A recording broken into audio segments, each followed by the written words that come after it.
RTÉ Drivetime on today's programme. A second bird flu case prompts calls for more intense biosecurity measures. The latest on the iPass arson case in Drogheda as 2 arrested. The antisocial behaviour endured by transport workers. Former AOC advisor Andres Bernal on what Mandami must do as New York mayor. We talk to Revenue about tomorrow's local property tax deadline. On post on what you can and can't send abroad this Christmas. And comedians call on government to recognise them as artists.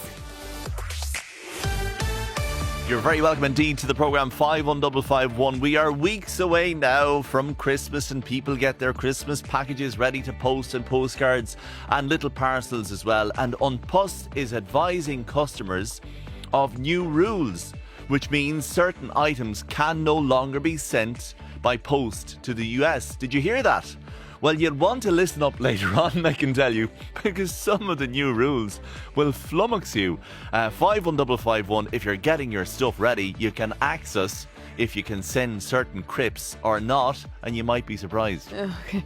Also tomorrow, you may have heard it's the deadline to file any changes that you may need to file to your local property tax. We're going to have a representative from Revenue here a little later on to talk us through what to do and what you need to know. But very interested to hear from listeners' own experiences on this. Have you done it yet? Have you tried to do it? If you have you seen an increase in your payments? By how much? And have you had any problems filing? If you have any questions as well for our representative from the Revenue, you can text us 51551. The WhatsApp number 0870 32 32 32. First this afternoon, 2 men have been arrested in connection with the investigation into a fire at a building housing international protection applicants in County Louth on Halloween night. 4 children, including a baby, were among 5 people rescued from the top floor of the iPass Centre in Drogheda on the 31st of October. With the latest now, I'm joined on the line by Laura Hogan, who's RTÉ's North East correspondent. Laura, you might remind us of what happened last weekend, first of all. Yes, Cormac. Well, as you said there, last Friday was Halloween night, a busy night across the country for emergency services. But in Drogheda last Friday night, the fire service and Gardaí were called out to a fire at a residential building on Georgia Street, which is right in the middle of Drogheda. And the building is an iPass centre which provides accommodation to people seeking international protection. And it had to be evacuated with 5 people, including 3 children and a very young baby, rescued from the top floor of the building. A number of people had to be brought to hospital to be checked over, but there were no injuries reported. Now, over the weekend, initial reports suggested that the fire may have been caused by fireworks thrown at the building. As I say, it was Halloween night. However, Gardaí said that their initial investigations indicated that the fire had been started deliberately by a person or persons unknown. And they then launched an investigation into attempted arson at the property, which has been ongoing since then. And what's the latest in this evening, Laura? Yes, well, 2 men have now been arrested as part of this investigation for alleged offences under the Criminal Damage Act. Both men are aged in their 20s. One was arrested last night in Louth. The second man was arrested this morning. They are both being questioned at Garda stations in the Louth area under Section 4 of the Criminal Justice Act and can therefore be held for up to 24 hours. So Gardaí questioning both of those men at the moment and their investigations are continuing. Laura Hogan, North East correspondent, thank you. Now, as Christmas approaches and people get their Christmas packages ready to post, An Post is advising customers of new rules, which means certain items can no longer be sent by post to the US. Prohibited items include tea bags, crisps and chocolate, which will come as a disappointment to those living in the US who might have anticipated a package full of Irish goodies from home at Christmas. Well, to tell us more about these new rules, we're joined now by Julie Gill, Marketing Director with An Post. And Julie, you're welcome. Hi, thanks. I gave some of them there. Maybe you might talk us through specifically what are the items that can no longer be sent by post to the US? Yeah, no problems. It's a little bit more complicated than previous years, but you can still send gifts as you have done, just bearing in mind a few changes. So as regards chocolate, small amounts of chocolate is okay once it's sealed, so in its wrapper, etc. But just small amounts of chocolate. So you can't send huge, couldn't be sending boxes and boxes of chocolate because then the customs in the US might think that was for onwards commercial sale. So small amounts of chocolate is fine. A couple of bars? A couple of bars, totally fine. Yeah, totally fine. Crisps are a little bit tricky. So it's all around the flavour of the crisp. So salt and vinegar, ready salted, absolutely fine. But smoky bacon, because it could be derived from meat or meat flavouring, is not allowed. So don't send smoky bacon crisps. Are you actually joking? No. These are the rules. We're all trying to work within them, but we would just say, if you were sending a 6-pack of smoky bacon, it's likely that'll get stopped. And So what about we cheese would and say onion? that. Cheese and onion is different because it could be milk or not milk. Depends on the one that you're buying. So again, we're advising, look, stick to ready salted, stick to salt and vinegar, because they will both be fine to get through. Oh my God. Okay. I know. And it is tricky, but people love salt and vinegar. Be definitely my favourite kind of crisp. So, small amounts of chocolate, salt and vinegar. Julie, send that that through. is the best bit of marketing I've ever heard. And then biscuits, sorry, before you go on, just because I think people their jaws might be on the floor at home listening to this. Why? It's the US Customs rules, and their Department of Agriculture don't want any products that are coming in that are derived from meat or meat substances that haven't been made in the US. Okay, and that's where the cheese and onions coming in, because that Yes. could be, as you said, a dairy product. Dairy okay, product, with salt yeah. and vinegar is safe. Okay. Yeah. Okay, and so baked goods would be a big problem then, would they? Baked goods. So biscuits are fine, again, once it's commercially sealed. So a packet of biscuits bought in a shop that has been sent for personal use is fine, but they don't want any homemade So, no homemade flapjacks, no homemade Christmas cake. That you shouldn't send that. Okay, because you'd have dairy in that, Yes, potentially. again, And I suppose yeah. that's the same for chocolate then. Is it the chocolate would have to be, a branded, chocolate. packet Branded, yes. but not maybe then anything that you might find any of this homemade chocolate. Not homemade chocolate, but you might find artisan chocolate or, specialist chocolate. Artisan is once it's commercially sealed. Okay. So, but if you were to go home and make, Rice Krispie buns with chocolate, we wouldn't advise to send homemade Rice Krispie buns, but artisan chocolate. And there's so many amazing Irish artisan chocolate suppliers. If you're sending that as a gift, it's fine. But if you're sending that as a business, the rules are completely different again. But we won't get into that. I think we just stick on the gifts, if that's okay. Yeah, no, that's fine. And then, sorry, just for the artisan chocolate, because, a lot of the time they're in the cellophane wrapper with maybe a little bow tied around it. Like, it's pretty easy to open and close. Is that okay? That's okay. That's commercially sealed. And again, it'll be in your package going to the USA. Okay. Now, what if you think, who's going to check my parcel to see whether there's salt and vinegar or cheese and onion? I'll just stick in the cheese and onion because that's his favourite. Exactly. So look, we aren't checking parcels as they're leaving. We're not checking the content. So whatever the customer declares, we believe our customer and it gets sent. And in the US, again, I don't know if they're fully checking everything, but, again, we would always say just declare what you're putting in the package and make sure, you declare it as a gift. And the most important thing as well is declaring that gift is under €85 or $100, because then it will go through our postal stream and it won't be subject to taxes or charges. So what anything do you mean? over that amount. Can I jump in there and ask you, what do you mean by that value? That's the upper limit, is it? The upper limit of a gift sending to the USA is €85 or $100. Okay, so what does that mean actually? The gift can't be more than that, or is it the weight of the gift? It can't be more than that. No, the gift, it's not the weight, it's the gift can't be more than that value. If it's more than that value, it is deemed to be commercial, and then the recipient in the USA will have to pay taxes and charges before it's delivered. Wow. And you could easily, if you're feeling generous, you can go over that pretty easily, couldn't you? You could, yeah. But we would advise, again, keep whatever the value of what you're sending, keep it under €85. And what happens if it goes over that? If it goes over that, then the recipient in the USA, you have to give an email. They have to get an email. They have to pay taxes and charges before it's delivered. And so that surprise element and that kind of warmth of the gift is gone, because you have to pay taxes and charges to receive it. As long as I don't have to pay. That's the main thing. So again, we would say, what we're saying is keep the gift value under €85. If you're sending chocolate, send a couple of bars.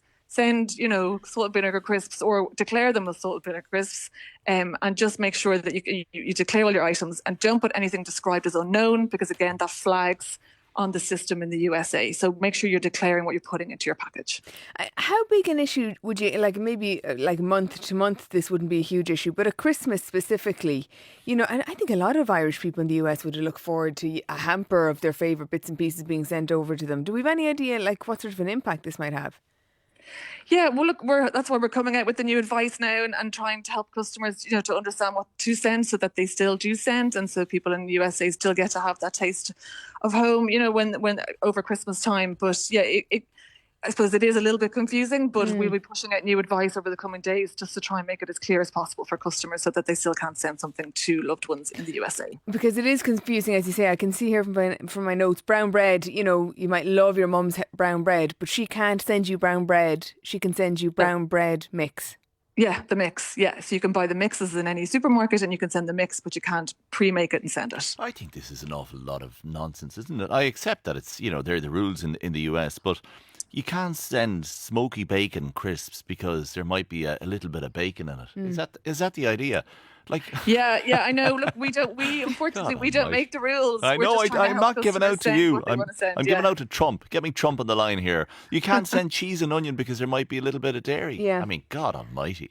The list might expand, Julie. Is that right? Or is this? This is the list for Christmas. It may change, and if there are any changes, it will be on onplus.com/USA.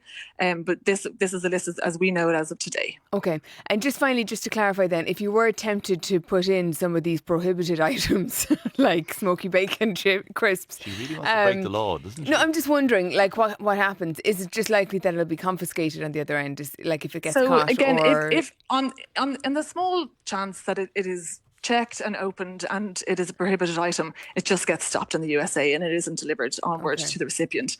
But again, there's a small chance of that happening. But we again just want to give customers the advice of what we know when you're sending to the USA. Before we let you go, actually, what's the last date? Because you always give this information coming up to Christmas by which you can send a parcel and a card to the US for it to arrive on time for Christmas. Yeah, the last date of posting to the USA is the 6th of December. Is it? Oh, God. Bit of time yet, Okay. but we know what not to put in those parcels. Julie, thank you so much. Fascinating, thanks so much I must for having say. me on. And thank you for joining us to inform our listeners. That's Julie Gill, Marketing Director with On Plus. You can let us know what you think about that to 51551. Now keep your texts coming to 51551. A new survey published today reveals a snapshot of what transport workers face regarding incidents of antisocial and abusive behaviour right across the public transport network. The survey, conducted among more than 200 SIPTU members employed in Irish Rail, Bus Éireann, Dublin Bus, Go Ahead Ireland, Lewis and Air Coach, found that 94% of respondents say antisocial and abusive behaviour is an issue during the course of their work. 94% of respondents also reported facing verbal abuse, with more than a quarter experiencing physical abuse. Would you believe it? I'm joined on the line now by SIPTU Transport Organiser John Murphy. John, good evening. Good evening, Cormac. I think some people will be taken aback by some of these findings. Run me through a few of them, please. Yeah, well, look, it is stark reading when you see the results of these survey. This is the third survey that SIPTU has conducted in the last 18 months, and each one of them, does throw up additional surprises and additional concerns for ourselves and our members. But look, as you rightly say, this third survey did say that, 46% of the respondents, or 48%, said they believed this was a serious problem, that over 60% believe that it has increased in the last 12 months, and that's despite additional resources, as in private security, being put onto Dublin Bus systems as a result of serious incidents that have occurred. Yeah. So, there is commitment. There was a commitment in the programme from government. There is commitments and ongoing discussions about the establishment of a transport policing service, but it's needed, and our members keep saying to us, yes, you keep telling us it's on the way, but when? So, this was a result of, where we're trying to call on the government, to expedite this plan and to put it into place. Well, will it solve everything? Probably not. Probably not, but I mean, at least it's something. Yeah. Because just imagine, I want every single person who's listening right now to imagine that 9 in 10 people where you work, imagine if they were saying that antisocial and abusive behaviour is an issue where you work. Imagine that. And imagine that half of those people in your workplace would describe it as a serious issue. And imagine nearly a third of people in your workplace saying that they experience physical abuse. Imagine that for a second. Yeah. And imagine a fifth of people in your workplace saying that they reported racial abuse. I mean, that is absolutely astounding. The type of behaviour, John, that your members are putting up with. I mean, the consequences of that. I mean, is there any kind of help or support or services for them? Look, in fairness, each individual operator will try and support people that are caught up in some of these incidents and try and put the necessary supports. And, we're not out here saying that Dublin Bus or Transdev or Irish Rail are not doing what they can. They are. But we do think these decisions need to be made at a national level and coordinated across all public transport, because the way it exists at the moment, there is private security, but they are dedicated to one or other of the operators. And, antisocial behaviour doesn't respect sort of one operator as opposed to the other. So the transport police with powers of detention and arrest that can operate across all modes of transport is needed, and it's a bigger deterrent. Members have advised us that when, on the occasions where a Garda Síochána in uniform gets onto a transport vehicle, you can sense that there is, a lessening of the tension that might be there, and there is not the likelihood of any antisocial behaviour occurring. So, it is a deterrent. We need to send the message out. We need to educate people as well about what's acceptable and unacceptable, because some of these can range from as little as people maybe smoking or vaping on a transport vehicle up to actual physical violence. Well, do you know what strikes me as well is that if something like this were to happen, this extra security, it wouldn't just be good for the transport workers. It would be good for the passengers on those services as well. Can I just point something out? And you can correct me if I'm wrong here from your survey. The type of behaviour that you're outlining here is a problem on the network nationally. Isn't that right? Not just in Dublin or the cities. Yeah. No, it's not just Dublin. It's not just late at night. It's not just on weekends. It's right across the network, whether that's Bus Éireann, whether, it's a rural town or village, whether it's an Irish Rail service in the Midlands, whether it's a Lewis or a Dublin Bus or a Go-Ahead Bus in the city centre. It is happening. We're getting reports, it's not isolated. It is across the whole. Look, it's a societal problem, but at least, public transport seems to be an easy target, and people moving about and perpetrating this type of behaviour.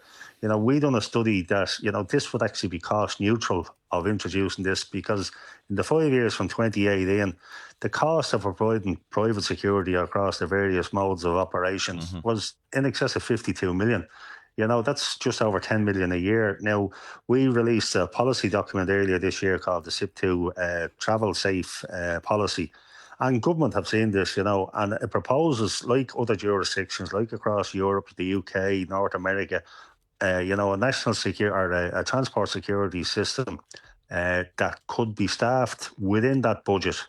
And look, there's billions being invested in public transport, and rightly so. But if you're to have people that feel safe going into their workplace, but also to have passengers and potential passengers going to utilise the increased services, you need to be able to be assured them that there is that makes sense. A decent level of safety and security. Before I let you go, we talked about safety and the perceptions of safety in Dublin City last night. There was a stark difference between how people felt during the daytime and the nighttime. Is it worse? Is antisocial and abusive behaviour worse at nighttime, do you think? Well, I think it's more prevalent at night time, and particularly with the increase in night services, that is shown an element. But look, antisocial behaviour can occur at any time, day and night, and it can be as little as being abusive to one of the workers or another passenger, up to the more serious offences. And look, it seems to get traction in the media when there's a serious issue. But, our members are saying, yeah, that's okay, and that's rightly so. But we're facing this on a daily basis. And, it's not a workplace that you want to go in. You want to encourage people to work at this, but you also want to encourage passengers and get the full benefits of the investment that's going into public transport. Okay. Well, look, at your point is well made. I would invite people now who use the public transport network right across the country. Have you seen or experienced antisocial or abusive behaviour on the bus or the Lewis or whatever the case may be it verbal or physical? Let us know to 51551. WhatsApp, simple as you like, 0870 32 32 32. John Murphy ó Siptú, míle buchas leat. The new Ryan Murphy drama that everyone's talking about, but maybe not for the reasons he had hoped. All's Fair, starring Kim Kardashian as a high-powered LA divorce lawyer, has been called one of the worst things on Disney Plus by critics, and Kim's acting, well, let's just say it's got people talking. Let's take a quick listen. I tell my clients every day, you never really know a person It's just a trap. Guess who's here with me right now? Chase, say bye-bye to your future ex-wife. Bye-bye. See you in court, you poor discarded. Let's light her on fire.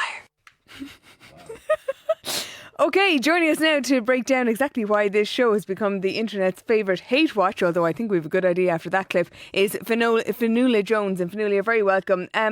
You might just start by giving us a quick rundown of what the whole show is about. Yeah, so it follows this group of lawyers, female lawyers. They're sick of kind of being overlooked by their male counterparts in the firm, so they decide to go off, set up their own law firm that specifically focuses on divorces for women. Kim Kardashian plays Alora, she's leading the team. But lo and behold, she ends up needing a divorce herself, which ignites this bitter rivalry between her former workplace.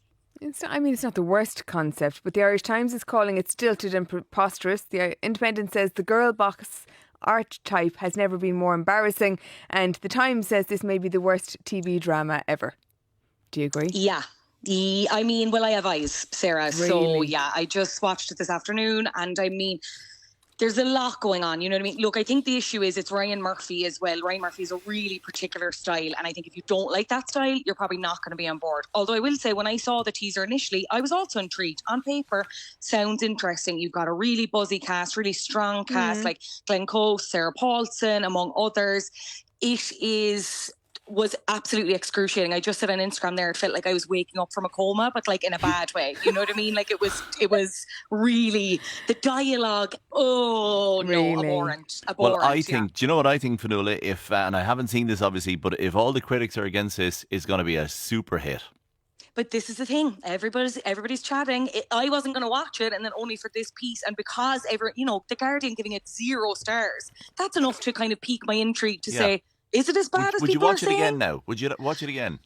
I'm kind of intrigued to see where they take the whole series, because obviously, You got me. Go You back got into me. the coma. Do you know what this is got like? me. This is like Emily in Paris. It was so bad. No, it was it wasn't. Good. No, it was No, so bad. It it was good. wasn't. And this Emily is in Paris exactly. is good. I like go girls, go female lawyers, and take on those dogs. That's what I say. I'd love to see how they do it. Yeah, you can be sure he's going to be watching it. I will watch it. Let's talk I will. about Team Kim specifically, because I don't know how I feel about it. On the one hand, fair play to her for giving it a go, but also on the other hand, why? I saw someone say that she will do anything other than actually be a lawyer, which is why she's gone to this to act as a lawyer potentially. Now, I'm not sure, Kim. Please call in and correct us if we're wrong. Look, she doesn't have a lot to work with the script, but she cannot emote in the same way that her peers can, and it becomes really obvious when she's facing off against them and she's being told she's being landed with a divorce. And, we're getting no reaction out of face and body, nothing. It's not good. It's not good. So do you think then this is a career misstep for her and she makes those so rarely, or is it just more publicity, and more publicity is more of everything for her? I think nothing is a career misstep for the Kardashians and the Jenners at this point. I think it all proves to promote the Skims, promote the makeup, promote her as the brand, promote anything else. Like maybe this will be her being like, okay, maybe I won't do acting. Maybe this will be the nail in the coffin for that, but not a career misstep. She's going to move on from this bigger and better than ever. I'm glad you're coming around to my side now, Fionnuala, because nothing Kim can do can be a career misstep, because it's more exposure, more publicity, and people like you and Sarah, right, who are against her. Of course, you're a little bit jealous, maybe. Very. You're furiously. Every morning I wake up and I think, why am I not Kim Kardashian? I was actually drumming up my argument there. You pierced it completely. I have no question, Your Honour. Okay, so ultimately, finally, Fionnuala, would you advise me to watch it? Because I've seen a few of the clips. I've obviously seen her on her press tour that she's doing all over the place, and I've considered it. Do you think even just to hate watch it, it's worth a go? Watch the first episode and view it as a comedy, but nothing beyond that, I would say. I'd say stop there then and carry on with the rest of your life. Okay. Or we might not, like yourself, and just be tempted back for the second episode. Fionnuala Jones, thank you so much. Really appreciate you joining us on the programme.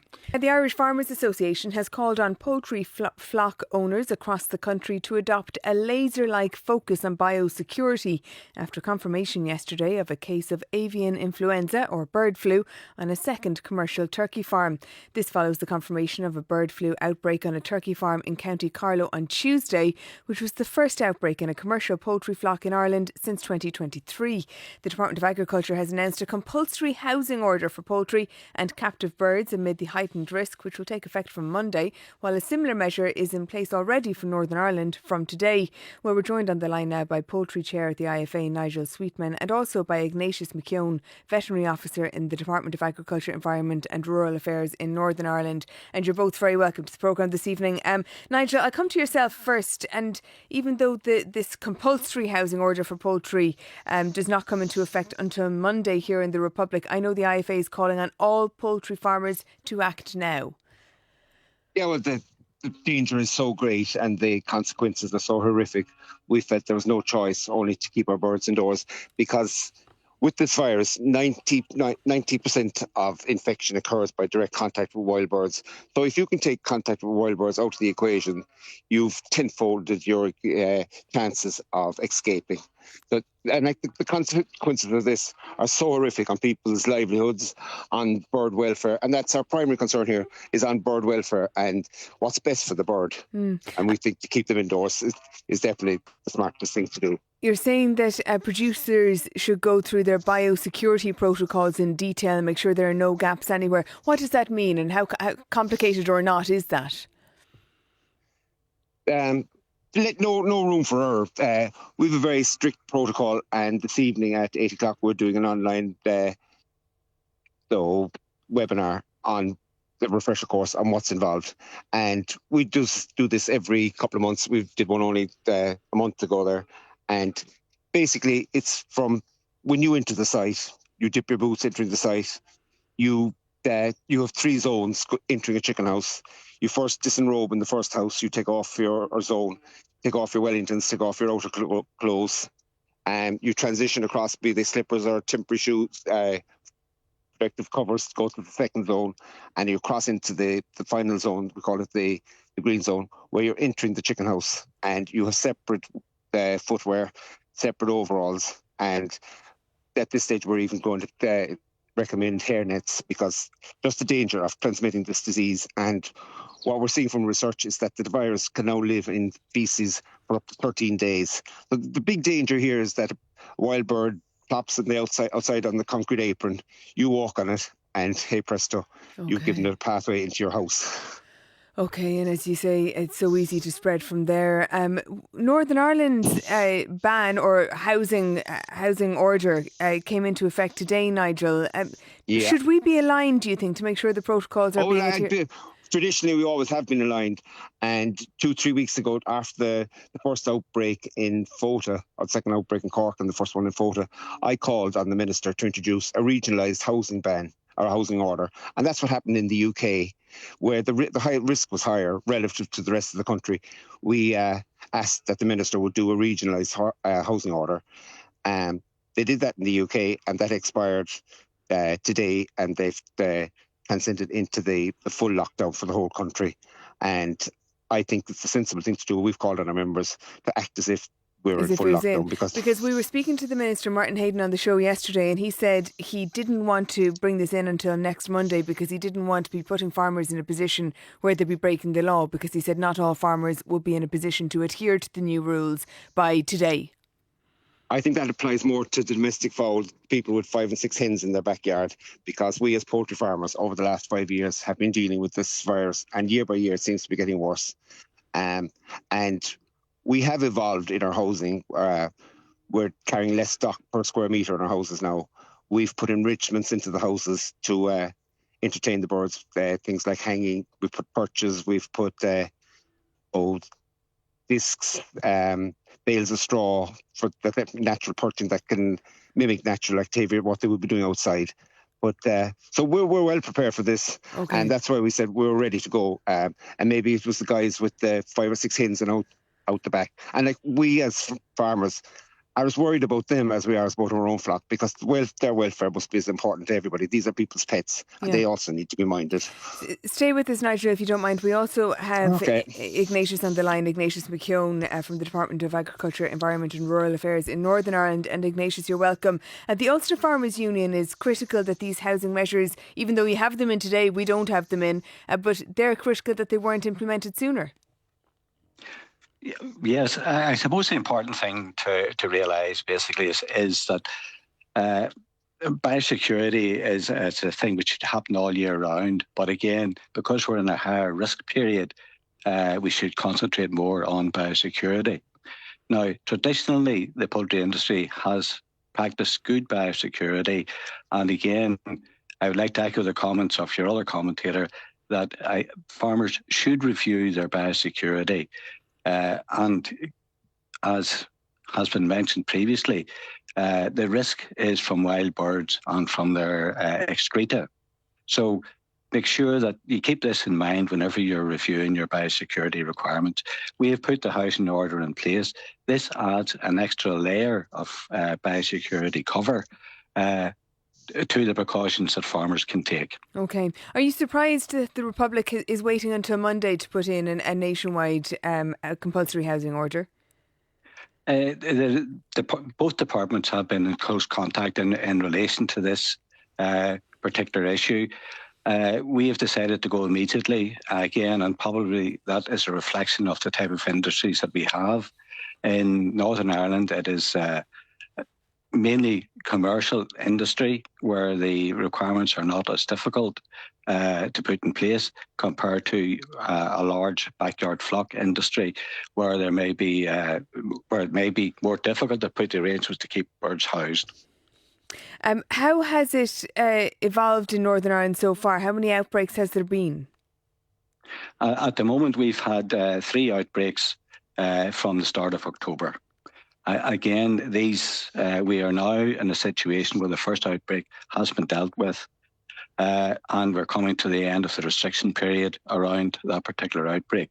The other 2 outbreaks happened recently over last weekend. The birds have been culled and disposed of on both sites. Okay. Nigel, I might bring you back in then, and I know you've been talking about the welfare of the flock and how important that is, but also from the farmer's perspective. I mean, this is a huge headache on top of everything else, but also potentially a big financial impact on farmers. There's 2 prongs. There's the financial, but there's also the mental pressure that's putting farmers under. The day-to-day pressure of keeping it out and the worry what happens. But when it does happen, I don't people realise it's a total wipeout. Like, this disease is so virulent, it can wipe out the whole flock in a number of days. And it lets, like, if we look at turkeys, people that are relying on one big sale in the year, it lets them with nothing to sell. And my biggest worry at the moment is for the 2 men that have nothing to sell this Christmas. And, they still have all the costs. There is a compensation available, but nothing like what's needed. And on a broader picture, bird flu is just one of the risks facing poultry farmers. And we as farmers need the government to step up now and help our industry and help us put a disease fund in place to cover all the outbreaks like this. Okay, a disease fund. And what would, I don't know, do you have a number in mind for how much should be in that fund and what you think that will cover? Is it I've spoken to Jack Chambers, and he tells me that the numbers we've agreed has been transferred as part of the budget, additional funding to the Department of Agriculture. So the Department of Agriculture now needs to step up to the plate here and fund a proper disease programme. What we're looking for is a pot to be put in place, and the maintenance of that will be we as farmers are prepared to co-finance. Basically, we're looking for the department to become our insurance policy, where we will pay a premium that in incidents like this happen. And salmonella, Marik's disease, there's a whole host of diseases that are out there. Yeah. But the consequences now are so horrific, and the costs involved have gone off the scale. Yeah. I want to bring... A wipeout could cost the farmer up to $250,000 losses. Oh my goodness, right. And Ignatius, I wanted to bring you in on sort of that point, really, the consequences. Even if your whole flock isn't wiped out for the season, what about just general confidence? For example, in the run up to Christmas, people, I can see as we're talking here, turkeys on the TV, because this has been a big story for the last couple of days. People might make the decision that they might give this year's turkey a skip. No, at this particular stage, I suppose the number of outbreaks has been relatively small and have been dealt with very efficiently by the department, and certainly we would continue with that particular operation. So unless something unforeseen happens, I think people can be guaranteed that their Christmas turkey is safe for now. Again, I would just like to make the point in relation to the effect on farmers is for an individual who's had an outbreak, it is absolutely devastating. And again, also for department staff who also have to, basically go out and cut out these premises. It's a difficult time for both the owner and, again, for department staff. And what about exports, Ignatius? Will it have an impact on exports? First of all, in the restricted areas, the poultry meat and poultry products produced in the restricted areas basically can't go for export unless they're heat treated, which again doesn't happen in many cases. In relation to third country trade, basically yes, it does affect trade to third countries, that is countries outside the EU, where they may refuse to take poultry products from countries which have been affected with avian influenza. Okay. A final question to yourself, Nigel. The hope here obviously is that this can be contained and all measures being put in place to try and contain it. Is there a time frame by which everyone can take a breath and say we've contained it and we're out the other side? It's a very good question, and the answer to that is governed by wild birds. As we started this conversation, this is a disease of wild birds. It arrives when the wild birds arrive from the Arctic and the tundra. They bring this disease with them, and when they depart, they take the threat away with them. Fine weather also helps. Warm, dry weather will kill the virus. There's a populist view out there that cold weather will kill it. No, it actually thrives in cold weather, but warm, dry weather will kill it. And the other thing just when we're talking on security of food, Christmas is one day, but the bigger worry here is that if it gets into the general broiler, let it be the egg industry or the hens that lay the egg that hatches out to be the chicken, that is the real worry here, and hopefully we can contain it. And I think that housing orders, and although that we've done over the last year or last 4 years, our record is very good in this, and hopefully it'll stand to us again this time. Okay, well, thank you both very much for joining us on the programme this evening. That was Ignatius McKeown, Veterinary Officer in the Department of Agriculture, Environment and Rural Affairs in Northern Ireland, and also Nigel Sweetman, Poultry Chair at the IFA. Now, tomorrow is the deadline. Tomorrow is the day. Katie Clare, Manager of Revenue's Local Property Tax Branch, you're very welcome indeed to the programme. Thank you, Cormac. And thank you for joining us. 51551 for all of your questions. If you're thinking about it, you better get on it and you can clarify some things now. Tomorrow, Katie, is the deadline for everyone to file their local property tax. More than 2.2 million properties required by close of business to file an updated valuation for their homes. So what kind of response have you had so far? So we've written to over 1.5 million property owners over the last 6 weeks to advise them of their local property tax obligations. We've asked them to determine the valuation band of their property, to submit their valuation to Revenue in their LPT return by tomorrow, the 7th of November, and to pay or make an arrangement to pay their LPT charge for 2026. Now, at this stage, over 1.2 million returns have been filed. Up to 5 o'clock today, almost 50,000 returns had been filed successfully. So we've had a massive amount of activity. The process takes 5 minutes. Mm-hmm. So they're when really... it works. I say that with tongue in cheek because the system, the portal, has been described in the media, and you'll have seen this yourself, Katie, as glitchy. Okay, so, well, look, I've said there that we've almost 50,000 returns filed today up to 5 o'clock. So that demonstrates that we don't have any widespread technical issues with the online portal. Now, as with all live filing systems processing hundreds and thousands of data records in real time, we monitor those systems really carefully for live issues, which do occur for a very small number of customers. Mm-hmm. But with property owners can be assured the online property tax portal is working, and if they haven't done so already, they should log on and file their LPT return before the deadline tomorrow. Okay. What about the last minute Charlies up and down the country who might just think about it this evening and try and value tomorrow and get it in, but the system locks them out? If that happened, would it be their fault? Would it be the system's fault? Is there any intention to extend the deadline at all? So the deadline is tomorrow. The process takes 5 minutes. So really, there is no reason to extend the deadline. So, we can see from the level of activity that the vast majority have either taken action or they are taking action. So I urge all property owners really to carry out the 3 steps, to do it this evening. So, it does take 5 minutes. They can value their property, using our online valuation tool. Mm-hmm. They can look to the property price register that's available online, or they can look to other sources. You have daft.ie, myhome.ie, those kinds of information sources. So we're asking basically for people to make an honest assessment of the valuation of their property and to submit that valuation on their LPT return. And the system will bring them through to allow them to set up a payment method for 2026. So it really does only take less than 5 minutes. So I would advise people to do it this evening. Okay. So can I run through some of the questions we're getting to 51551, Katie? You might help some listeners. Please ask the revenue spokesperson, what happens if I overvalue my property? I'd rather do that, says the listener, than risk penalties down the line. Would I ever get the money back? I suppose we don't see a lot of people overvaluing their property because we're asking people to value their properties within a valuation band. So it's not a very specific valuation that you're being asked to give.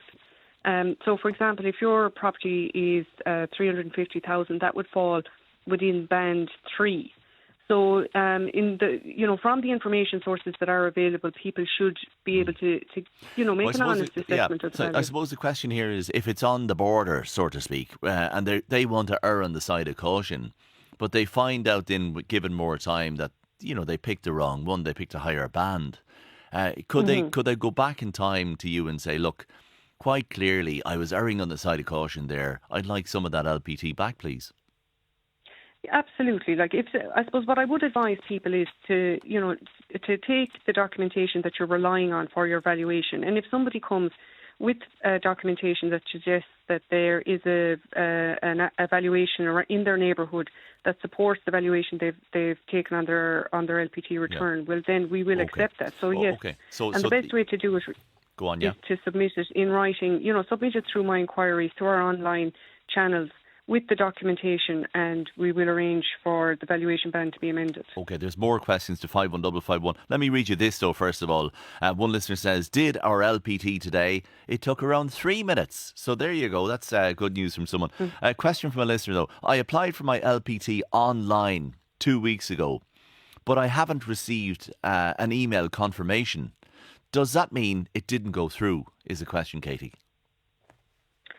So there is an option on the return screen. So as you go through them, there is an option to elect if you would like to have an email confirmation. So I suppose without further detail, it's difficult to say, but did that user select that option?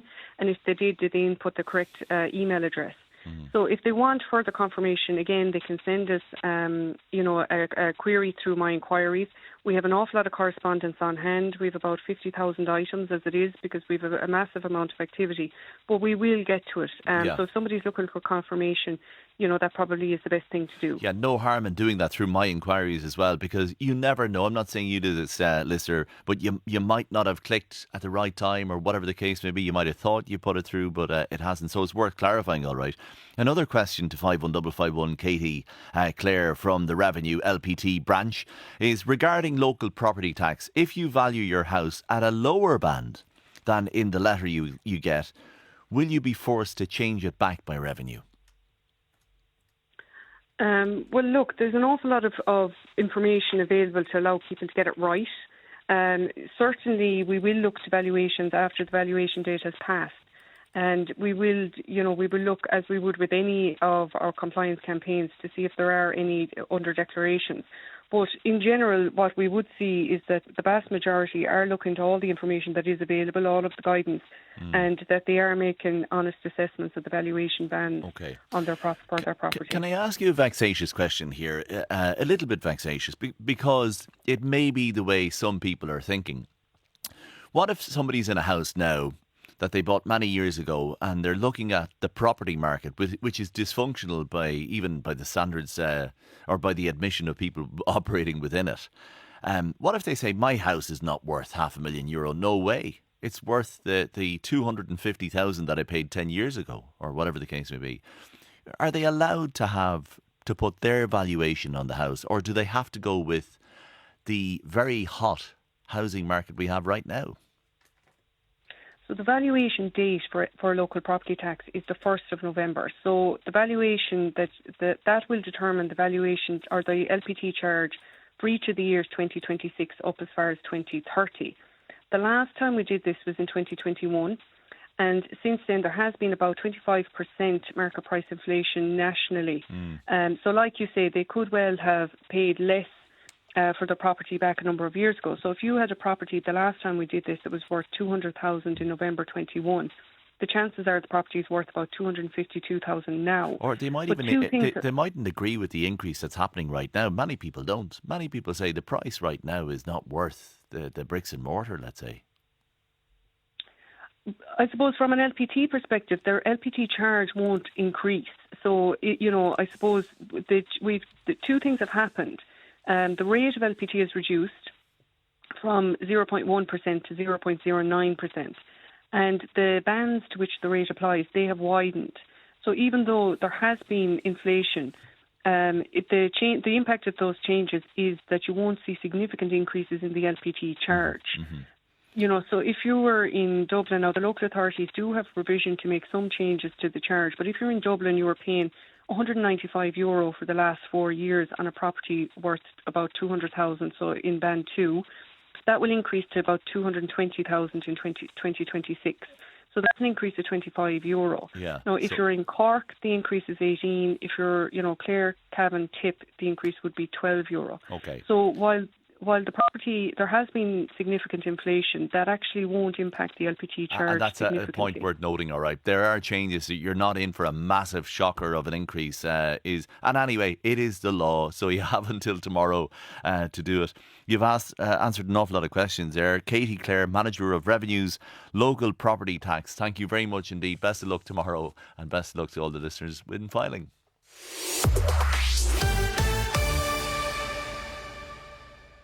RTÉ Radio 1. That's some of your text to 51551 about our conversation with An Post earlier about new restrictions about what you can and can't send to the US. And a lot of it is about, is it cheese and onion crisps or is it salt and vinegar crisps?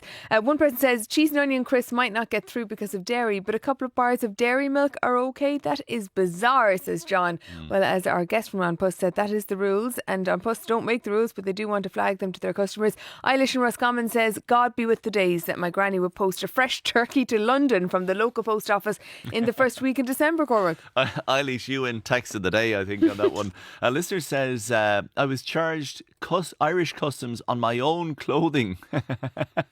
Oh, let me read this again. I was charged Irish customs on my own clothing that I left behind in the US and my friend sent back to me. I was also charged on a birthday gift sent to my daughter by her older brother from the US. There you go. Oh my goodness. 51551 on all of your turkey in the post texts, questions and comments. Anyway, we'll move on for the moment. The Office of the Inspector of Prisons, the independent body responsible for inspecting prisons, has published its annual report today for 2024. And it's highlighted serious and systemic challenges across Ireland's prisons, including overcrowding, mental health needs and conditions that fall short of human rights and human rights standards. I'm joined now by the Chief Inspector of Prisons, Mark Kelly. Mark, you're very welcome to the programme. Thank you, Cormac. So this is the report for 2024, yeah? It is, yeah. We submitted that to the Minister back at the end of March this year, and under current arrangements, it's the prerogative of the Minister to publish the report. Okay, so we're in November 25 now. Do you know, or is there a reason for the delay in publishing this? It seems to take a very long time. This is my third annual report, and each of them have been published many months after I have submitted them. But the more positive news is that there's new legislation on the way called the Inspection of Places of Detention Bill, which is due to be published by the end of the year. And I will then have the authority to publish my own reports. Okay, so let's go through some of the findings, in, if we will, Mark, for 2024 in your inspection. 31 recorded deaths in custody. That's a high number, isn't it? It is a high number. We've been investigating deaths in custody together with my predecessor since 2012, and that's the highest number on record in any one year. In fact, I think it's a 50% increase in the total number of deaths in custody in 2023. Would that be right? Yeah, that's right. Why? Yeah. Why is it so high? I think it's a variety of reasons, but one underlying cause is certainly the level of overcrowding and the pressure that that's placing on the system. Another really significant consideration is risk assessment when people first come into prison. So if you have so many people coming into prison being crammed into very limited spaces, the options to find safe places for people or to pick up on conditions that they may have are much more limited. And that's one of our clear recommendations, that risk assessment procedures on committal need to be improved. But at a most basic level, there are simply far too many people in prison compared to the prison capacity. Okay, and we'll come back to that in just a second, but just to give an illustration of that, the statistics you have are quite stark in your report. Ireland's prison population exceeds more than 5,600 prisoners, of whom almost 500, you say, are obliged to sleep on mattresses on the floor. And I think you go as far as to say that some of the conditions can only be described as inhumane and degrading. Yeah, I mean, it's actually over 500. At midnight tonight, it was 502 people sleeping on mattresses on the floor. And it's getting worse. Just to give you two examples, when we went to Midlands in the middle of last year, there were an average of 31 people sleeping on mattresses on the floor. It's now 98. Or Clover Hill, there were between 51 and 68 people on the floor during the inspection, and it's now 82. So all of these indices are going in the wrong direction, which is why we're saying quite clearly that there needs to be action at the highest political level to engage with the crisis in our prisons. Yeah, I mean it's disappointing in so many ways, because I know from studying this and reading about it that the reasons for recidivism, for example, or convictions in the first place are often psychosocial or environmental or even pedagogical. But the prison population, if you look at the 5,600, if there were proper conditions and proper rehabilitation, you could eradicate an awful lot of the problem, couldn't you, among that Well, cohort? yes. I mean, and something else that we pick up on in the report is the number of people in prison with severe mental illness. And a significant number of them have actually only ended up in prison because of manifestations of their mental health problems. So you're absolutely right that the prison system can't be expected to solve the problems of society. So the current crisis in our prisons is actually something that requires a whole of government response, much better cooperation between the Department of Justice, Home Affairs and Migration and the Department of Health, for example, in the context of transferring people to mental health facilities, and much more effective diversion at the point that people actually enter the criminal justice system in the first place. Yeah. What is not an answer, and this does very much concern me, is building new prisons or adding capacity to the prison estate. There isn't a single comparable jurisdiction that has succeeded in building its way out of overcrowding. Can I push back a little bit on that and see where it goes? Because if you had more capacity, Mark, in the prison system, well, then you would not have, for example, and I'm looking here at the Limerick Women's Prison, which was inspected these are unannounced inspections, by the way, as well, for listeners. That's right. So you wouldn't have the 144% capacity, severe overcrowding there. So you wouldn't have that problem. And ipso facto, you'd have more space, more comfort for people suffering from mental health, and maybe more time for rehab.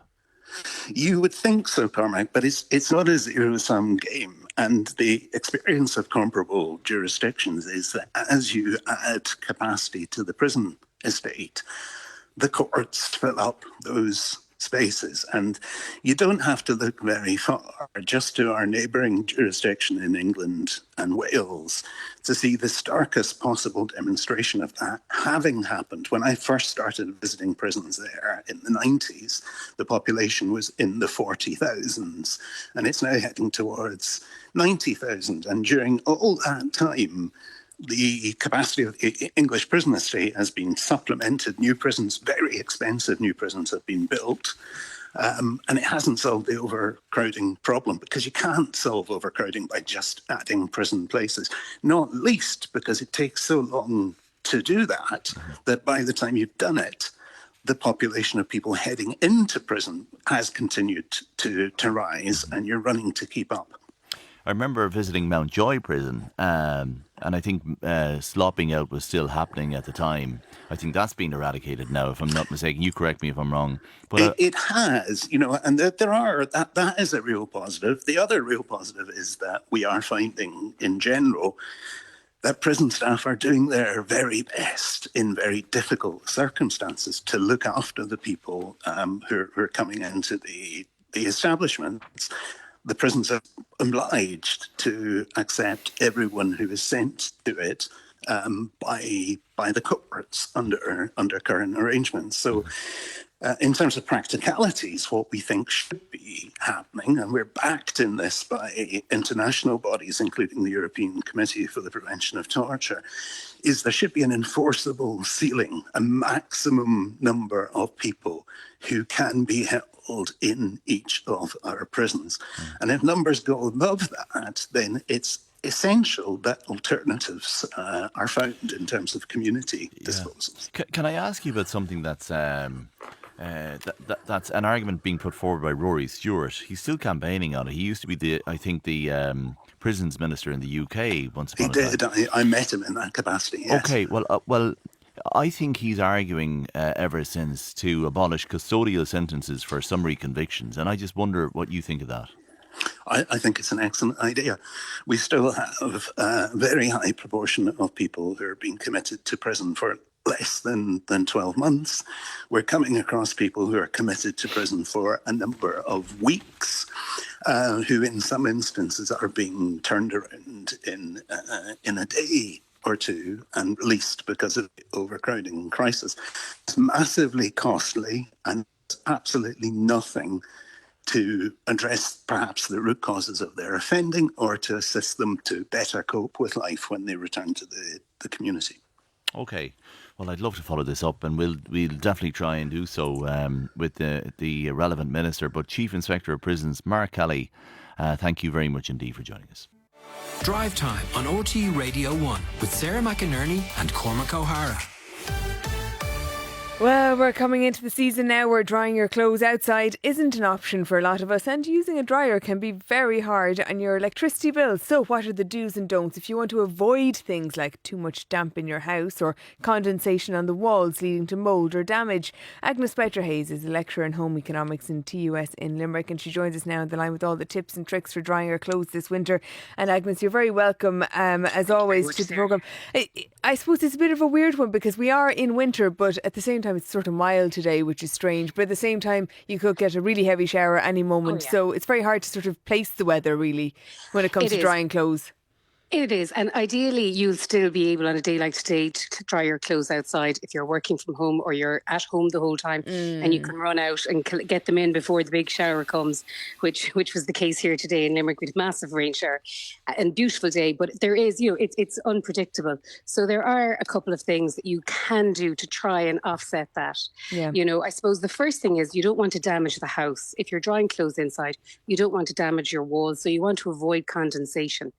So having dehumidifiers, it may be an electric one or the ones that are passive, that you can buy them in shops. Or there's also an option that's a little cushion where you just place it near where you're drying the clothes. It absorbs the moisture from the air. You pop it into the microwave and dry it out, and then you can use it again. So it's a reusable one. So there's some options. And is that a must then? Because one of the things that I just refuse to dry in the dryer are my bed sheets, because they just get all into a ball, and then the middle of them is wet, and then you have to do it again, and it's just such a mess. So I hang them all over the chairs. So once a week in our house, that's all you see is just bed sheets hung all over every bit of furniture.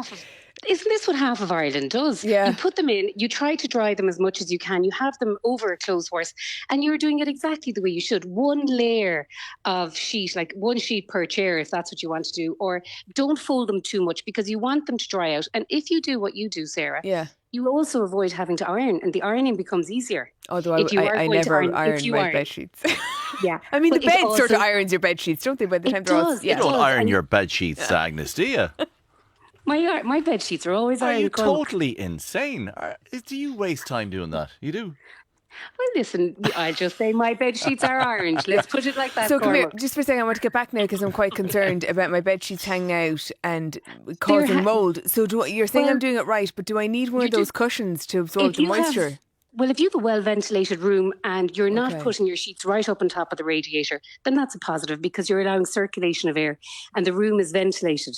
Okay. So that's important. You want the circulation of air and you want, the air to be moving around the room, and you don't want any sort of staleness. So move clothes from the wall. Go back there a second. You're not supposed to put the wet clothes right on top of the heat source, are you? No, next to it. So you'd use, Cormac, what you could use is a radiator rack.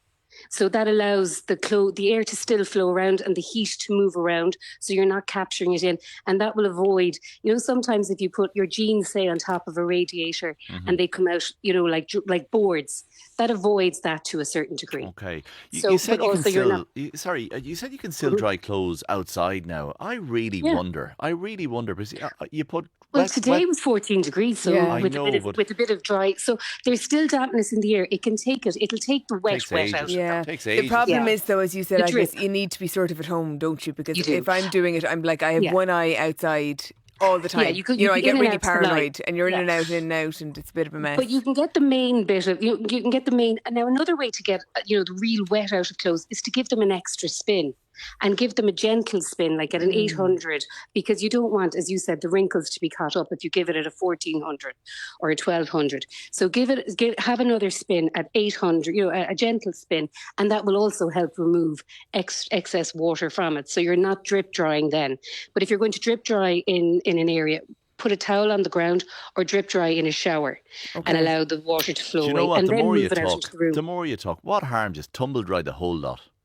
You can do that too. Yeah. That's also an option. Or you can just finish them off in the tumble dryer. It's very expensive. It's expensive. It's very expensive. And also, it's not good for the clothes, I don't think. And I don't get any satisfaction out of it. I get real satisfaction out of drying clothes naturally. I actually do. I do. I do. That's my confession for today. I do. I really do. Bringing in dry clothes from the washing line. So what that is? That's a West of Ireland mentality, Agnes.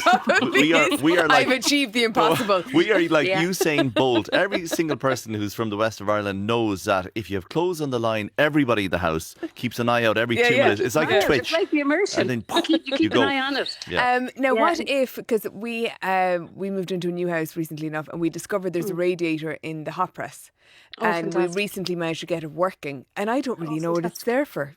Why do I need a radiator in the hot press? The tank was there. Your hot water tank was there, and that was removed. Okay, that was probably why it was there to begin with. So that would also air. Oh yeah, that's the airing press.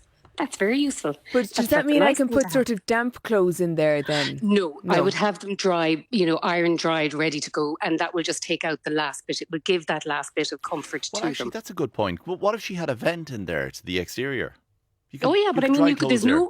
You could, of course, if you have enough. Usually they're slatted out to allow for circulation. If you think about an old airing cupboard where you would have had your cylinder, your copper tank and the immersion and all the rest of it, there would have been slats in there where you would have put the sheets to make sure that they stayed dried and they didn't get damp. And it's more to prevent the damp than anything else. And but also if you have your inside the window, if you have a nice sunny room, Put your clothes inside the window. Put your drying rack inside the window. Yeah, I find that actually. I find that Yeah. really works. It sort of Yeah. acts like a little bit of a sunroom, even Yeah, if it it's not does. hot outside, just the brightness But the seems to dry sunlight, them. Yeah, it's I know- great. Definitely does. I know- And don't overstack your clothes horse either. That's a really important thing, because that's where the smell of mouldy, kind of the musty smell can come from in clothes, dampness. You don't want that. I really, this is not helpful for the conversation, but I just wish I was on a balcony in the Canaries right now with penetrating heat. Yeah, that would be nice. Speaking of The whole penetrating country heat, wishes that. and my final We were question all is, there. what about if you have a real fireplace or even an electric fireplace? Use that or not? Again, of course, use the heat that's in the room, not directly in front. I mean, if anybody who grew up in the 70s, we were well warned away from standing in front of the fireplace in a nightdress that could go up in flames. Do you remember that, Ad? No? Yes, oh yeah. So just keep it away. Don't put clothes directly on top of your stove. Have them, you be sensible about it. Have them on the clothes rack away from it. Use your rack for the radiator and allow it to circulate. And don't be in a rush is the other thing, really. I suppose it will take a little bit longer if you're not going to use your dryer. Okay, Agnes, it has been a pleasure and you're full of useful information as always. Thank you so much for joining us. That's Agnes Badger-Hayes from TUS in Limerick. Well, let's see what sort of drying weather we have to come over the next couple of days. We'll go now to Aoife Keeley in McInerney. Thank you very much, Sarah. Well, not a huge amount of drying now over the weekend. Low pressure is going to be in charge of our weather now, so there will be spells of rain and some shower as well over the next few days.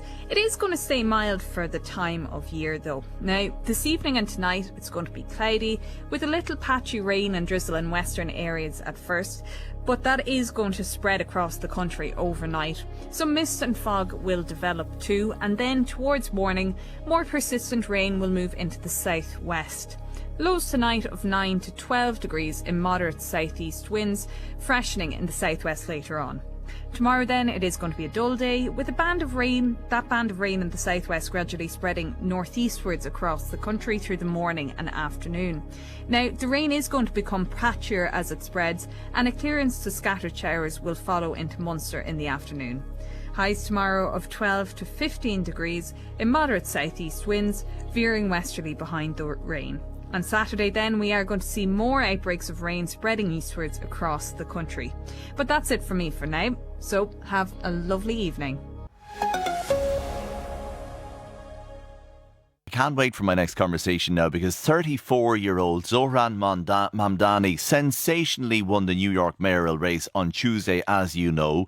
He has already said he's going to tackle the twin crises of an authoritarian administration and an affordability crisis, and pledged to stand up to pressure from the Trump administration. The US president has called to the mayor-elect, he's called him a communist, a label that Mamdani rejects. So how did a rank outsider win the battle to be mayor of New York? I'm joined now from New York by one of his supporters, Andres Bernal, a former policy advisor to Democratic Representative Alexandria Ocasio-Cortez, or AOC. Mr. Bernal, you're very welcome to the programme. Hi, thanks for having me. Pleasure to be here. He says he's defeated Adenisi, Mamdani. Can you give me an a-liner to how he did it? Yeah, absolutely. I mean, I think it started just having some messaging discipline more than anything, and then using very strategic social media tactics, which are becoming more and more important in today's political era, and with the younger generations who are now voters. Since the very beginning, Mamdani focused on the affordability crisis, and he said it and repeated it over and over and over again.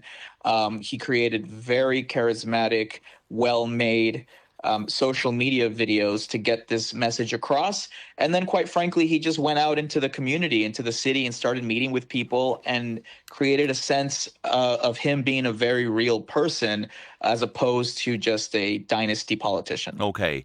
Now, that's really interesting, Andres, because the affordability crisis message, right? When Donald Trump was elected, we had a reporter on the ground in America, and she came back and she said, they're all talking about the price of eggs over there. And that was a key feature of Trump's platform and election, the cost of living in the US. So it's obviously a huge campaign message, but now the rubber hits the road. How does he eradicate the high cost of living? I think that he has to pick out a number of things that will make a difference. I mean, obviously, as a mayor, you can't tackle all of the affordability problems in a city like New York City, but he's chosen a few of them to make that difference that has spoken to people. One of them is providing childcare, public childcare for every resident in the city. That's a huge burden and cost that falls on families in the city, and it's a very feasible thing to do. In fact, Mayor de Blasio tried to do that as well, but was stopped by some political forces. And so kind of bringing that back and making that happen is a key victory. Mm-hmm. He's also talked about making public buses free. And that is another huge piece of the mobility problem that connects to affordability. And so that's something that's going to help a lot of the working class population. And then just, I would say, kind of expanding the already present rent stabilization practices that we have in New York City, while simultaneously fast tracking and building more buildings for people to live in. Mm-hmm. That's a key one as well. Okay, and the city-owned grocery stores as well, with affordable goods, caught attention. The minimum wage increase as well. Well, if you take those together, Andres, the rent freeze, if we want to call them that, the affordable housing, free transportation, free childcare, an increase in the minimum wage, the cheap grocery stores, it almost sounds like an unreachable utopia. How do you do it? How do you pay for it in a city like New York as well? I mean, I think there's several pieces here. Many of these things are quite present across Europe, and here in the United States, we're pretty jealous of many of the healthcare policies, childcare policies, education policies that many European countries already have, and it's not considered some radical utopia. I think it's just creating those public goods. Now, the question of how do you do it? I mean, there's the political question, which is on one hand going to be the challenge of getting the governor on board, because here in New York City, there are a lot of things that have to go through the governor. So that's one part of it. Another part of it is mobilizing the people of New York City to stay involved in that fight. So there's not a disconnect between the bureaucratic kind of technical policymaking and, what the people want, right? So it's almost like encouraging a engaged democracy to make sure that there's pressure from the public to accomplish these things on the rest of the city council and on the governor as well. Yeah. On the other hand, too. Yeah, go on. Sorry. Yeah, I have a follow-up question, but please go on. Yeah. Sure. I mean, on the other piece, too, there's just like quite an obscene concentration of wealth in New York City. The center of Wall Street, the most wealthiest city and the most wealthiest country in the history of humanity. But all of that wealth is in the hands of a very few people. And so I think that's also a piece of it, too. And some folks have been exploring other innovative alternatives as well, where the city can develop investment techniques that can be analogous to what many cities did during the New Deal, during the Great Depression here in the United States, which was use complementary currencies and other forms like that. So there's a lot to be explored. But let's pause it there for a second, because we're in a different era now of globalization from the New Deal era, right? And my question is this. In terms of paying for it, Mamdani points to increasing income tax on high earners, people who earn over €1 million in New York, and also increasing corporate tax from 7.25 to, wait for it, 11.5%. Now, that's a huge jump. That is a huge jump. And I just wonder, is there going to be the flight of capital, the wealth exodus from New York that some people have warned about? I don't think so. This is the greatest city in the world. Everybody wants to be here.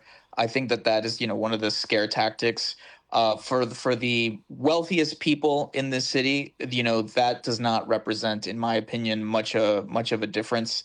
I think we're really looking at such a huge concentration that maybe, for some of us, those kinds of taxes might seem like a lot, but for those who are really kind of designing the city and their image increasingly who are at the center of Wall Street and whatnot. I don't think that is a I huge don't know. difference. I mean, if you're talking about billions of euro, and sometimes you are, a jump from 7.25% to 11.5% is big. And what you're doing here, what Mamdani is trying to do, is laudable, right? It is laudable.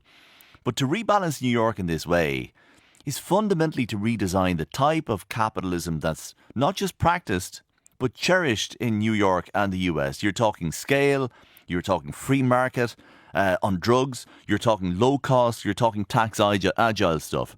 And that's what he's trying to take away, really. Yeah, that's what a lot of the people want.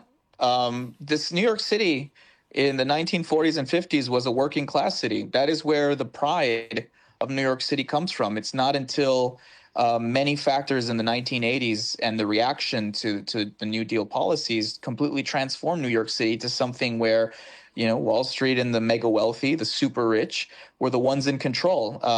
When President Ford and the Treasury Secretary at the time allowed for New York City to move into bankruptcy and then took away all the authority from public figures and put them in the hands of private financial administrators. And so a lot of people are feeling like this is no longer a city for 99% of us. Yeah. Do you know, and that's what we want. I didn't expect that answer. That's what the people want. But I suppose you can't argue with that because he's got over 50%. We voted for him. We've just had, I'm not sure if you're aware of this, a presidential election here where a left-wing candidate, Catherine Connolly, is our new president-elect at this point. And she romped home. And I think she said that that's what people wanted. She espoused the values that very often that are similar to what you're after espousing there or outlining. And so I think so. Mm-hmm. Yeah, you mentioned globalization and kind of the era of hyper-capitalism that we've been in. And I think like what you're seeing across the world is a complete disillusionment from that type of model. Yeah. And the real question is, what is going to be the alternative to that? The nationalists who have like a very kind of ethnic-based politics of, keep certain countries a certain way or a certain religion, a very nativist policy, a very isolationist policy, a very xenophobic policy approach, that kind of, I think, can be representative of Donald Trump. That's one alternative. Mm-hmm. But I think in this era, with the problems that we have, the problems of climate change, the problems of AI, the problems of all of these, questions about where is humanity going to go? Because that's, I think, where we're really at. We're trying to kind of understand the world together. I don't think that that's a very good alternative. And so the other one is to bring some more balance into society. And maybe Mamdani can do that, maybe in New York, but to fix that on a global level, I've been thinking about this recently, as sad as I am. I don't think you can rein in on a singular jurisdiction multinational companies with global power because they can threaten you by moving capital or jobs somewhere else. I mean, it happens in every jurisdiction, I'm sure, here as well. I just wonder if they have to be treated, these global corporate powers, like mini states at the UN somehow. I mean, if we're jumping to kind of that analysis, I agree. I don't think that you're going to fix everything from the position of a mayor, but I think that this is a very important first step. And to, once again, use the analogy of the New Deal, which was another very scary era where we had fascism on the rise around the world and we had all this uncertainty. Fiorello LaGuardia at that time was the mayor of New York City. Mm-hmm. He had very similar democratic socialist politics, and he was one of Franklin Roosevelt's key allies. And so to have a mayor like this right now has this vision that is committed to the public interest, that is outside of the establishment legacy. All of that is a key development that is going to be part of the building blocks that it's going to take to transform the things I think we're talking about.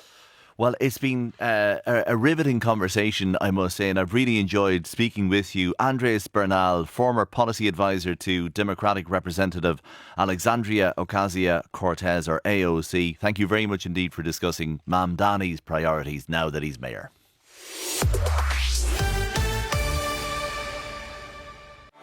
Tweet at Drivetime RTE. Comedians have called for an end to what they describe as a legislative blind spot that prevents them from being considered for arts funding in Ireland. The Arts Recognition of Comedy Amendment Bill was before the Dáil this evening for its second stage hearing. It seeks to amend the legislation by adding the word comedy after circus in the definition of the arts. Sinn Féin's Angus O'Snuddy introduced the bill, which seems to have broad support from both sides of the House, and comedian Ailish McCarthy has been working on the issue for the last several years. She joins us now on the line. Ailish, the debate in the Dáil today, how did that go from your perspective? Hi, thanks so much for having me, and I just want to thank your listeners for tuning in as well. I feel very, very positive about the Comedy Amendment Bill that was put forward by Deputy Angus O'Snuddy. I arrived in at like 10 o'clock today to kind of present or have a speech prepared for the senators and TDs, and it was very, very positive and very well received, and the response I've been getting is amazing. And then the debate also happened today at 4:20. I think people can watch it back on the Dáil TV. Okay. And it was really, really positive, and everybody was kind of laughing, giggling, smiling, but overwhelmingly positive. Okay, appropriately laughing, giggling and smiling throughout. You've been working on this for quite a while then. I know that you found out you wanted to write a show and then you found out the Arts Council don't fund comedy, is that right? Exactly, yeah. So 3 years ago, I wanted to write a show to bring into Edinburgh Fringe, and I wanted to write a 45-minute show. And I was like, okay, well, what funding instruments are available? And I was just told the Arts Council doesn't fund comedy. And I was like, well, hang on, is this true or not? So what I did was I kind of wrote to the Department of Arts and Culture, and I was like, comedy is not an explicit art form in the Arts Act, but can it be interpreted to be, a performing art form? And the response I got was, yes, it is. Not only that, it's a subgenre under theatre. So I provided this to the Arts Council of Ireland, and I was like, do you guys fund comedy under your current bursaries and schemes? And they were like, no. So I found the gap very quickly. And then in terms of the supports that the institutions has in this country, the Nighttime Economy, which is driven by the Department of Arts and Culture, they fund comedy. Individual arts offices regionally around the country fund comedy clubs and comedy gigs. But I just found that there were schemes that were open to other art forms and performance artists that weren't open to comedians. And I was like, well, that's inequitable, and I don't understand why. And that's what started this whole journey. Okay. And politically, the will seems to be there to change it. And that is the only way to change it, is it, for legislation to go through? I know Minister Patrick O'Donovan appeared on primetime saying he had no problem with it going through. Absolutely, and I really appreciate Minister O'Donovan's comments, how supportive he was about comedy, and that's still the case. And even this is a very rare bill that has the support of government and opposition. But there are a couple of ways that this can happen, which is that the Arts Council wakes up in the morning and goes, "Okay, we're funding comedy. This is our policy, and this is how it fits into existing structures." Now, I've never contested them on the quality assessment for their Arts Council awards and bursaries, but I just said, can you just give us a seat at the table, give us access, give us a chance to apply and make a case like everybody else. That's all we want. Like, it exists. We just want a seat at the table. Separate to that, Minister Patrick O'Donovan can ask them, as Minister for Arts and Culture, to fund comedy. He can give a directive. Or, unfortunately, this is the last option now, which is going through the legislative process. And I think it has like 11 stages. But today was presented second stage at the Dáil, and I feel really positive about it. Okay. Well, the very best of luck with it, and we'll keep an eye on it and how it goes over the next couple of months. Ailish, thank you so much for joining us on the programme. There's comedian Ailish McCarthy there, who's been working on that issue for the last several years.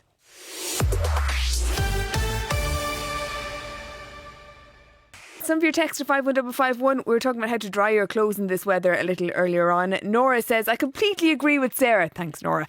Nothing more satisfying and ecological than drying your clothes on the line. Wind, not sun, is key. A woman after my own heart is Nora. Yeah, I disagree with you, Nora. Anybody who disagrees with or agrees with Sarah has it wrong. Has to. Anyway, James says, Cormac, there's no way you should dry wet clothes in the house. Good ventilation or not, you're putting off a major problem. Buy a hydrometer. €15, says James. And if your humidity is above 60%, get a dehumidifier. James, would you mind coming to my house and fixing all of the problems in the house? One more, actually, from Tara in Dublin 8. Ironing sheets for me, says Tara, is a form of meditation. There's nothing more satisfying than gliding the iron through the wrinkles and seeing the trail of smoothness. It elevates me to a Zen state like Buddha, levitating on the mountaintop. Now, this.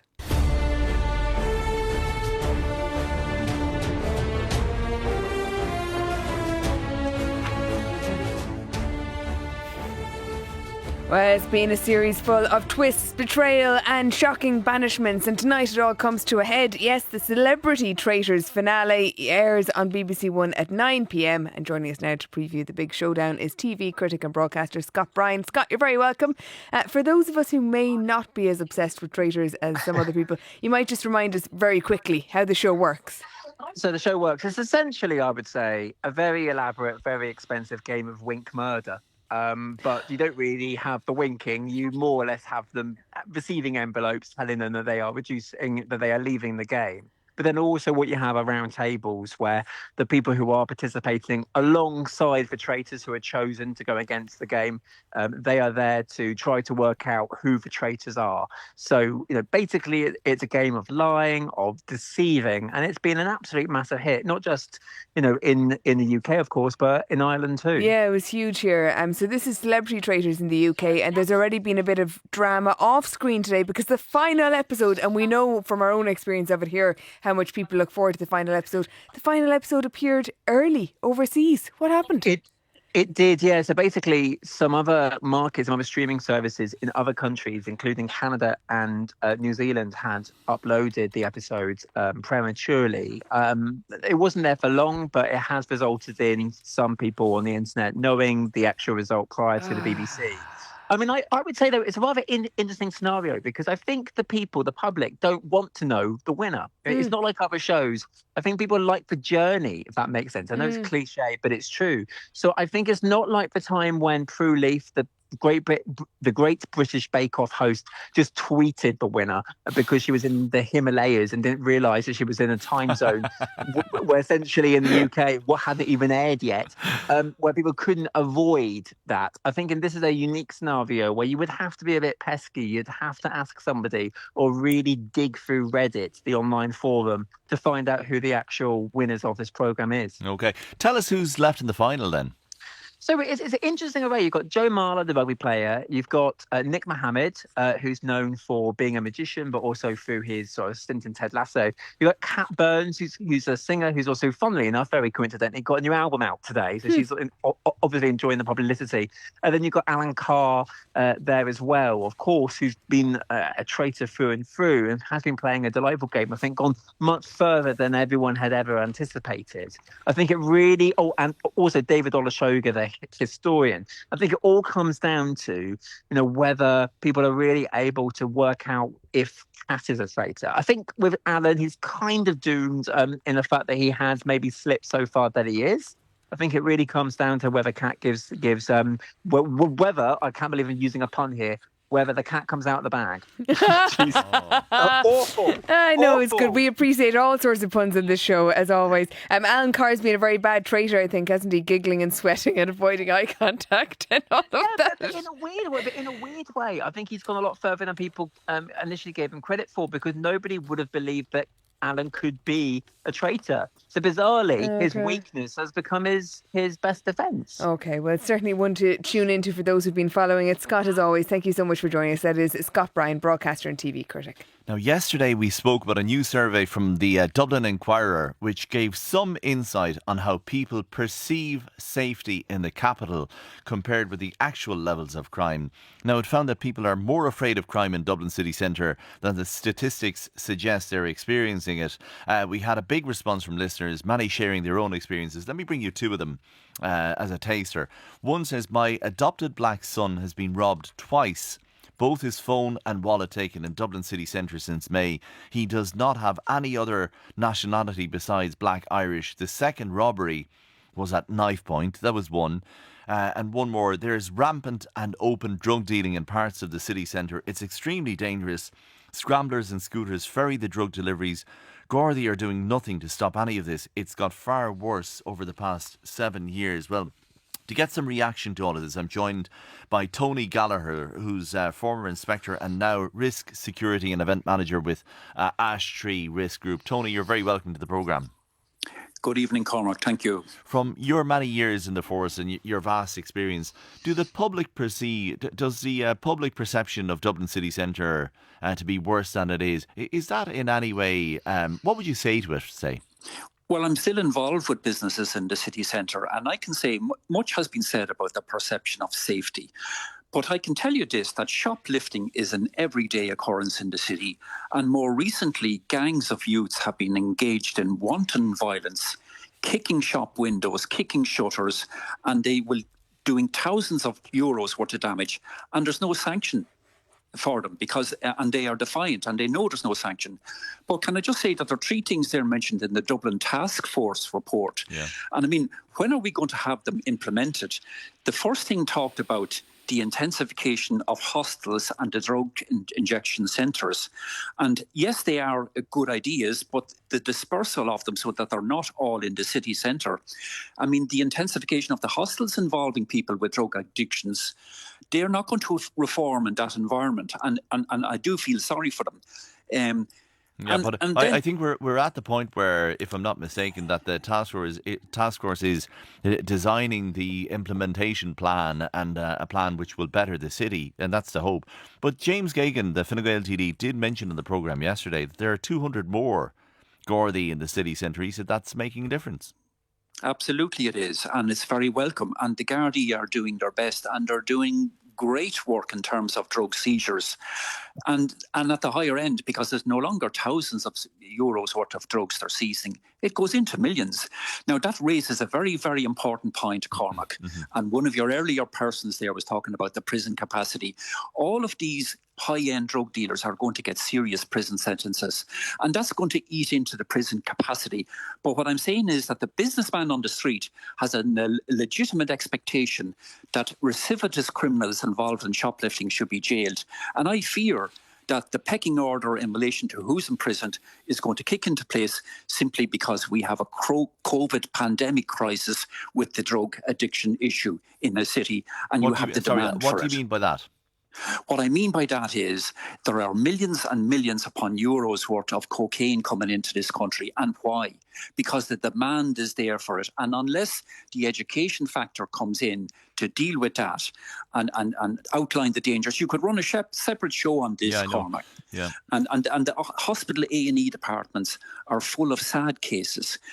You see television programs that in some ways glamorizes it. The taking of it. But the reality of it is there are people out there suffering, and then they become... So stop it there, as John Giles would say. Yeah. Are you saying then that all of the ills, the antisocial behaviour, the threatening behaviour, the violence, is down to drug taking, be it at a lower or medium or high level in the city of Dublin? It's a part of it, Cormac, because you have about, within 2 kilometre radius of O'Connell Street, you have about 40 hostels, and a lot of those people are in the hostels that have substance abuse issues, and so the risk is already in the centre, and it should be dispersed. That type of plan. What about the youths who are acting with impunity that you mentioned? I mean, they're not on drugs, are they? Well, I mean, I saw an incident there on Halloween Day when I was walking in the city, 10 o'clock in the morning. A serious-looking dude came down on a bike, a scar on his face, and immediately 2 teenagers ran over to him. And you could tell by the interaction with them that he was forcing them to deal in drugs. Yeah. And people are pointing to various stories of their own from the city, and that's come up in the survey as well. I think the perception of safety in Dublin city centre. Look, it's good to talk to you, I must say. Tony Gallagher of Ashtree Security and Event Manager with Ashtree Risk Group. Thank you very much indeed for joining us.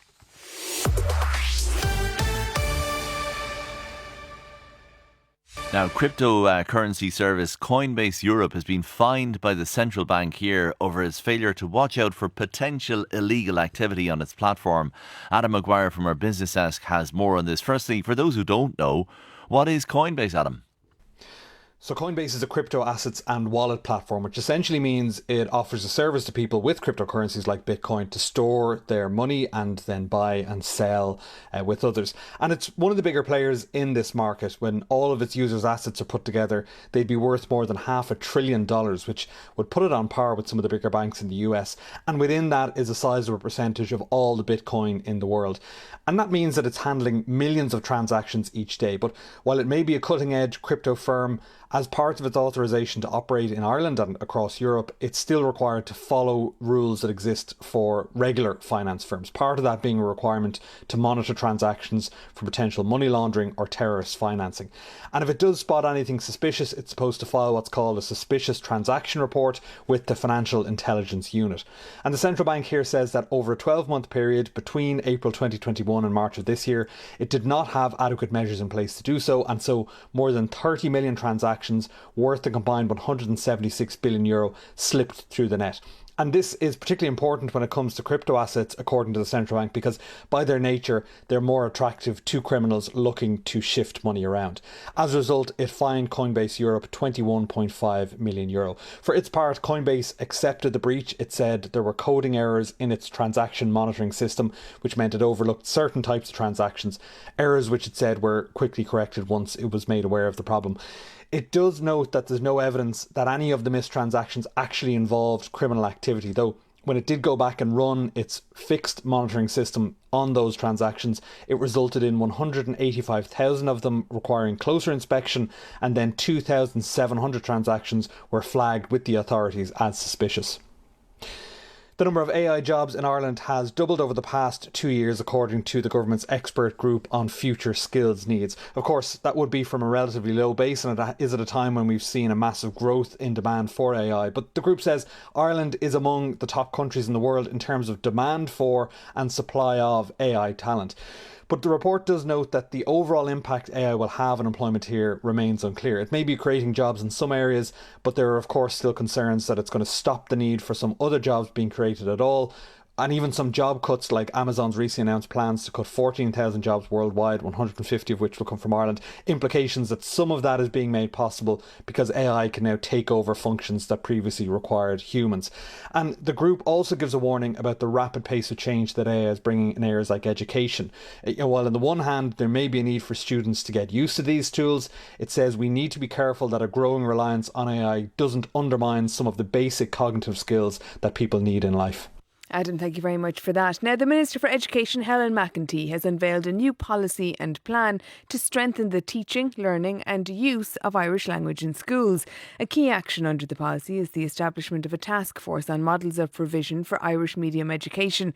It will consist of department officials and other stakeholders tasked with identifying and designing approaches to increase the provision of Irish medium education. Its establishment has not been welcomed by everybody, though. We're joined on the line now by Cormac Ó, who's new schools manager at An Foras Patrúnachta, the largest patron of Irish medium schools. And Cormac, you're very welcome to the programme this evening. What are your issues with the new policy that was announced today? I suppose the policy that was announced today offers a vision of Irish medium education being available to all, which is something which sounds lovely, but it actually delivers zero targets, zero funding, zero commitments on supply. And the supply of Irish medium schools is really the biggest issue facing Irish medium education. 2/3 of families who would choose Irish medium education for their children cannot access it. We do not have enough Gael School and Gael Colosty to cater for the demand in the country. And our hope had been that the Minister would show some strong leadership and vision in relation to this policy today, and that perhaps she might have taken a leaf out of the book of her Welsh counterpart in Wales. They have just committed to a target of 40% of pupils receiving their education through Welsh by 2050. That's an increase up from 23% at the moment. So in other words, they're taking a large target, they're investing, they're putting the supports in place to deliver that. The Minister has set up a task force today. There was absolutely no need for a task force to look at providing new schools. The department have been looking at the preparation of this policy for 4 years. It concluded, much. Sorry to interrupt you, because it has been looking at it for quite a while, and it said in a statement today that they did carry out a comprehensive consultation process to inform the development of the policy for Irish medium education outside of the Gaeltacht. And this is, the plan reflects the views that were articulated during that public consultation.